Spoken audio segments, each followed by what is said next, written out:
Hello students, आज हम बात करेंगे इंजेक्शन की। Hope you are doing well. चलिए इंजेक्शन के बारे में जान लेते हैं। इंजेक्शन कितने टाइप के होते हैं, किस तरह से इंजेक्शन इंट्रोड्यूस करते हैं, इंजेक्शन देने का कौन सा तरीका होता है। तो इसमें है, जैसे आप यहाँ पर देख पा रहे हैं, IM, IV और SC। IM होता है इंट्रामस्कुलर, IV इंट्रावीनस और SC सबक्यूटेनस लेयर। IM मतलब मस्कुलर में जो मसल्स में दिया जाता है इंजेक्शन, वो होता है IM। और IV जो कि आपकी वेन में इंट्रावीनस दिया जाता है, और सबक्यूटेनस जो कि आपके फैटी टिश्यूज़ में दिया जाता है, उसे बोलते हैं सबक्यूटेनस। देख लेते हैं इंजेक्शन क्या है। Introduction. Injection deliver drug directly into the body, used for quick absorption and accurate dosing. 3 main routes: intramuscular, intravenous and subcutaneous. देखिए स्टूडेंट्स, जैसा हमने पहले जाना, इंट्रामस्कुलर, इंट्रावीनस और सबक्यूटेनस लेयर में हम लोग इंजेक्शन देते हैं पेशेंट को। और क्यों दिया जाता है पेशेंट को इंजेक्शन? उसकी बॉडी के अंदर डायरेक्टली इंजेक्ट किया जाता है, जिससे कि जल्दी ही उसको एक्टिवेट मोड मिले। ठीक है, पेशेंट को क्विक एब्जॉर्प्शन हो और एक्यूरेट डोज दी जाती है, जिससे वो पेशेंट के एक्शन मोड में आ जाए। जो पेशेंट को डिसीज़ है उसका साइड इफ़ेक्ट या उसके इफ़ेक्ट्स कम हो जाएं, जो भी डिसीज़ है। इसलिए इंजेक्शन दिया जाता है पेशेंट को, और ये डायरेक्टली बॉडी के अंदर इंसर्ट किया जाता है। हम ओरली मेडिसिन खाते हैं, उससे ज़्यादा इफ़ेक्टिव होता है इंजेक्शन देना, पर सभी कंडीशन में इंजेक्शन नहीं दिए जाते। जहाँ पर ज़रूरत होती है वहीं इंजेक्शन पेशेंट को इंट्रोड्यूस किया जाता है। क्लासिफिकेशन देख लेते हैं। इंट्रामस्कुलर मतलब into the muscles, intravenous into the when, subcutaneous into the layer beneath the skin. Skin के नीचे जो दिया जाता है वो कहलाता है आपका सबक्यूटेनस लेयर। ठीक है, यहाँ पर एक डायग्राम के थ्रू देखिए। इंट्रामस्कुलर आपको दिया जा रहा है 90 डिग्री पर, सबक्यूटेनस 45 डिग्री पर, और इंट्रावीनस दिया जाता है 25 डिग्री, और इंट्राडर्मल जो खाली स्किन के ऊपर दिया जाता है वो दिया जाता है 10 to 15 डिग्री पे, जो कि एपिडर्मिस, डर्मिस, सबक्यूटेनस टिश्यू और मसल्स में दिए जाते हैं। ठीक है, तो आपका इंट्रामस्कुलर जो दिया जाता है मसल्स के अंदर 90 डिग्री पे दिया जाता है। एंगल भी देख लीजिए, इंट्रामस्कुलर, सबक्यूटेनस, इंट्रावीनस और इंट्राडर्मल। यहाँ पे मैंने आपको दिखाया है सभी चीज़ें, कितनी कितनी डिग्री पे कौन सा इंजेक्शन दिया जाता है। इंट्रामस्कुलर लेयर IM रूट है, डिलीवर मेडिकेशन इनटू मसल्स के अंदर मेडिसिन दी जाती है। इसमें used for vaccine, antibiotics, hormonal therapies.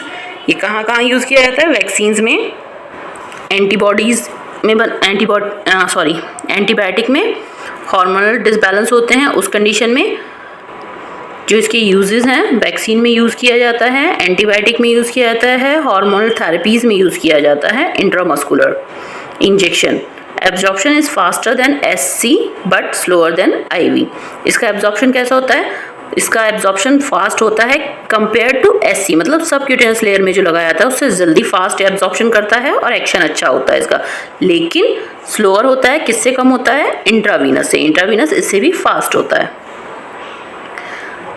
IM root कहाँ कहाँ दिए जाते हैं, इसकी साइड देख लेते हैं। डेल्टॉइड मतलब अपर आर्म पे, वेस्टस लेटरलिस मतलब थाई पर, ग्लूटियस मीडियस बटक पर। तो जहाँ पर ज़्यादा मसल्स होती है, मास ज़्यादा जहाँ होता है, वहाँ पर ये इंजेक्ट किया जाता है। जैसा कि इसके नाम से आप जान रहे हैं, इंट्रामस्कुलर, मसल्स के अंदर पेनिट्रेट करके इंजेक्शन दिया जाता है। देखिए यहाँ पर डेल्टॉइड साइड कहाँ पर दिया जा रहा है? अपर आर्म पे, फिर वेंट्रोग्लूटल साइड देखिए बटक पर, फिर थाई वाला देख लेते हैं। ये देखिए रेक्टस फेमोरिस साइड पर या वेक्टस लेटरलिस साइड पर दिया जाता है। तीनों ही साइड आपको दिखा दी गई हैं इंट्रामस्कुलर लेयर पर कहाँ दिया जाता है इंजेक्शन। ठीक है, नेक्स्ट आता है IM रूट प्रोसीजर।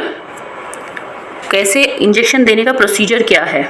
ठीक है, इंट्रामस्कुलर इंजेक्शन देने की कंडीशन और प्रोसीजर कैसे दिया जाता है वो यहाँ पर बताया जा रहा है। Hand wash and wear gloves, prepare medication and syringe. पहले सबसे पहले आप अपने हाथ धोइए, ग्लव्स पहन लीजिए, फिर मेडिकेशन और सिरिंज को प्रिपेयर कर लीजिए, जो भी मेडिसिन आपको इंसर्ट करना है बॉडी में। सिलेक्ट अप्रोप्रिएट साइट को सिलेक्ट करना है। क्लीन स्किन विद एंटीसेप्टिक, जो स्किन है पेशेंट की उसकी स्किन को एंटीसेप्टिक से आपने क्लीन करना है, मतलब उसे हाइजीन करना है। Insert needle at 90 degree angle, जो आपकी सिरिंज की निडल है उसको 90 डिग्री एंगल पे आपको इंसर्ट करना है पेशेंट की बॉडी में। फिर inject slowly withdraw needle and apply pressure. फिर जैसे आपने इंजेक्ट किया, इंसर्ट की निडल 90 डिग्री पे, फिर उसे स्लोली मेडिसिन को आप अंदर विदड्रॉ कर सकते हैं, धीरे धीरे छोड़िए और फिर उसके बाद निडल को बाहर निकाल लीजिए और अप्लाई कीजिए प्रेशर, मतलब उसे साइड को थोड़ा प्रेशराइज करना है जिससे कि वहाँ से ब्लड ना आए। ओके, नेक्स्ट आता है फिर इंट्रावीनस। इंट्रावीनस मतलब वेन के अंदर जो भी आपकी मेडिसिन है अब थ्रू द वेन जाएगी। ठीक है, इंट्रोड्यूस करेंगे कहाँ पर, वेन के अंदर। देख लेते हैं इसके route. Delivers medication directly into the blood stream. अब वेन्स कौन सी होती हैं हमारी, सेफेलिक वेन है। ठीक है, जो वेन हमारी जो हरी हरी वेन्स दिखती हैं ब्लू सी, वही होती हैं वेन, उनके अंदर मेडिसिन डायरेक्टली इंजेक्ट किया जाता है। तो deliver medication directly into the blood stream, जहाँ पर ब्लड चलता होता है वो वेन्स होती हैं, मतलब वेन के अंदर डायरेक्टली मेडिकेशन इंसर्ट किया जाता है। Used for emergency drugs, fluids, chemotherapy. कब यूज़ किया जाता है, जब कोई इमरजेंसी हो तब जल्दी से दिया जाता है पेशेंट को, फ्लूइड्स या कीमोथेरेपी चल रही है तब इसको इंट्रावीनस को हम यूज़ करते हैं। प्रोवाइड रैपिड एक्शन, जहाँ पर ज़्यादा जल्दी में हमें पेशेंट को सिक्योरिटी या फिर उसकी इमरजेंसी कंडीशन है उसमें उसको एक्शन कराना है मेडिसिन को, तो उस कंडीशन में ये दिया जाता है इंट्रावीनस, ताकि पेशेंट की जो प्रेजेंट कंडीशन है उसको कंट्रोल किया जा सकता है through the intravenous injection. IV route site कौन सी होती है इसकी, सेफेलिक वेन, जैसा मैंने अभी बताया था। सेफेलिक वेन फोरआर्म में होती है, बेसिलिक वेन और मीडियन क्यूबिटल वेन। जैसे यहाँ पर आप देख सकते हैं, ये रही वेन्स आपकी। सेफेलिक वेन कहाँ है, वेन जो जिसके अंदर ब्लड जाता है, ब्लड हमारा ब्लू कलर का होता है और ये ब्लड हमारे वेन्स के अंदर चलता है। Median cubital when, basilic vein और एंटीब्रेकियल वेन, इनके अंदर ही हम आईवी फ्लूइड इंसर्ट कर सकते हैं। ठीक है, जो कि हमारी ब्लड स्ट्रीम में डायरेक्टली इंक्लूड होकर के रैपिड एक्शन करते हैं। आईवी रूट प्रोसीजर देख लेते हैं, प्रोसीजर कैसे करते हैं इसका। सेम है, सभी प्रोसीजर करने से पहले आपको अपने हैंड वॉश कर लेने हैं, ग्लव्स पहन लेने हैं। फिर apply tourniquet to locate vein, tourniquet लगाना है पेशेंट को जिससे कि आपको वेन पूरी तरह से विजुअलाइज हो सके। Then clean site with antiseptic, site को क्लीन करना है एंटीसेप्टिक से, जहाँ से आप लेने वाले हैं, पेशेंट को इंजेक्ट करने वाले हैं वो साइट आपको क्लीन करनी है। Insert needle at 15 to 30 degree angle. ठीक है, मतलब वेन्स आपको 15 to 30 डिग्री एंगल पे मिल जाएगी, तो इतनी ही आपको ये इंसर्ट करना है। जब वेन दिख जाए, वेन के ऊपर डायरेक्टली इंसर्ट करना होता है, देखना होता है। देखना कैसे देखते हैं, ब्लड को पहले पीछे खींचेंगे, ब्लड सिरिंज में आता है,